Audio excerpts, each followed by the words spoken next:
Liftlarni ko'parib, o'zini holini aytgan.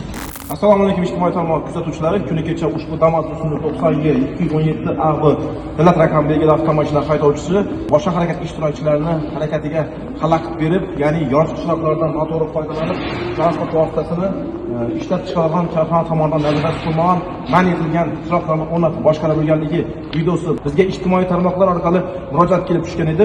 Bugun ushbu holat yo'l harakati xavfsizligi boshqarmasi mas'ul xodimlari tomonidan tegishli tartibda o'rganildi va ushbu transport vositasi va ushbu transport vositasini boshqargan haydovchining shaxsiga oydinlik kiritildi. Belgilangan tartibda ushbu haydovchiga nisbatan amaldagi yo'l harakati qoidalarini qo'pol tarzda buzib, transport vositasida man etilgan chiroqlarni o'rnatib boshqarganligi bo'yicha ma'muriy bayonnoma rasmiylashtirilib, transport vositasi vaqtinchalik ushlab turish uchun jarima maydonchasiga joylashtirildi.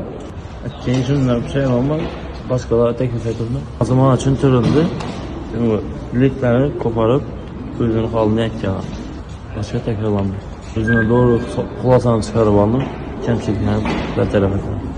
Yo'l hammalik. Yo'lda hammamiz harakatlanishimiz mumkin, hammamiz foydalanishimiz mumkin, lekin bu degani o'zingizdan o'zingiz boshqachalar transport vositalarini man etilgan chiroqlarni o'rnatib, boshqa harakat ishtirokchilariga noqulayliklar tug'dirsin degan yeri yo'q. Bundan keyin e'tiborli bo'ling, yo'l harakati qoidalariga amal qiling.